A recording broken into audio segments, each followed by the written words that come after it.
Hey everybody, Gino from Marion Computer. The reason why I'm making this video is because every single day I get somebody who contacts me about a password that they lost. And usually it's an email password. So I just wanted to show you guys an area in Google Chrome where you can actually retrieve your passwords if you ever lose your passwords. So you just go ahead and open up Google Chrome. You could also get the passwords with Firefox or Internet Explorer, but I recommend Google Chrome out of all of the browsers.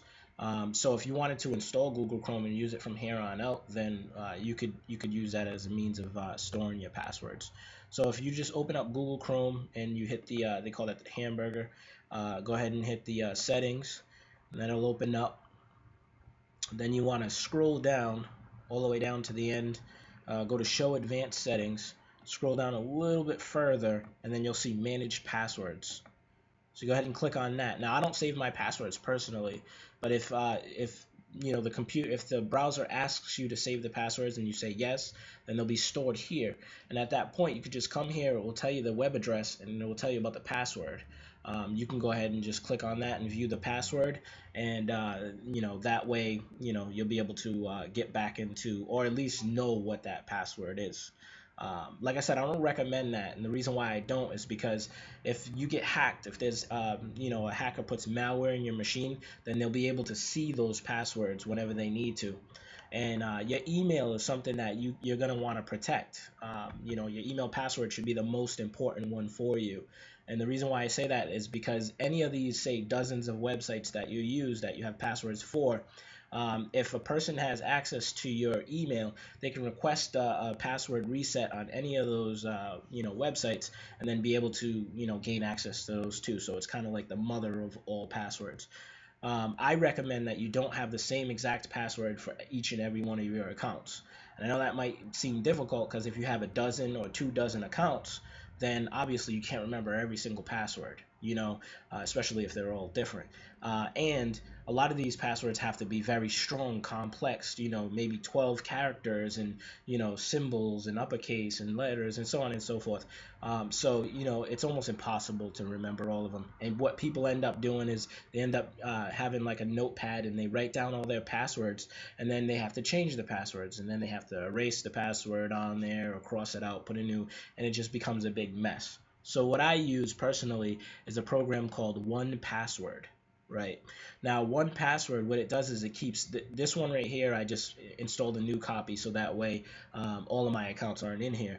But right now, what this does, it'll allow you to generate a new or generate a password that's very complex, right? Like maybe 12 characters and then all kinds of uppercase, lowercase, something that you're not going to be able to remember.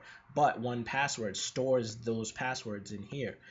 So that way, when you go online, I'm going to open Google Chrome. When you go online, there's a little add-on on Google Chrome, basically, where you can just click on logins and click accounts, or click whatever website that you want to access. What it will do is it will bring you to that website. It'll put that information in there and it will log you in. Here on the right, it's asking me if I want to save the password to the site. That will go to the place I just showed you earlier. I usually say no. But at this point, for me, I have another step of security, and the reason why I have that is because, like I said, it's the mother of all. Your email account is like the mother of all accounts.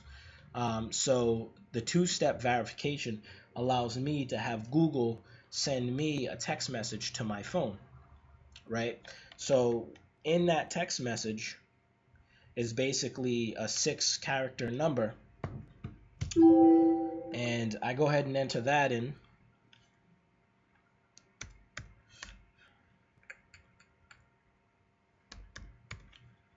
and hit verify, and then this should take me into the next step, basically. So I have my security down. So that's two-way security verification, and then I just go to whatever one of the services that I want to use, like my mail. This could be somewhat of a nuisance. The two-way the two-way authorization, because if your phone's not with you, then it could become a problem because now, well, I have an extra way where I could tell it to send it to or call a landline where I'm at, and then it will just give me the code with the voice.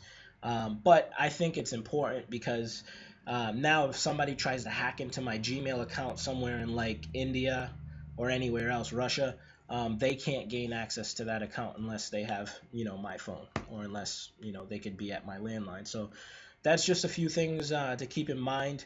So what you should take away from this is, number one, your email is the mother account, where if that gets infiltrated, then they can log into your bank, they can log into everything because they can just reset those passwords. Two, you don't want to use the same password for every single account because that's the way that they're going to be able to gain access to all of your other accounts once they infiltrate one.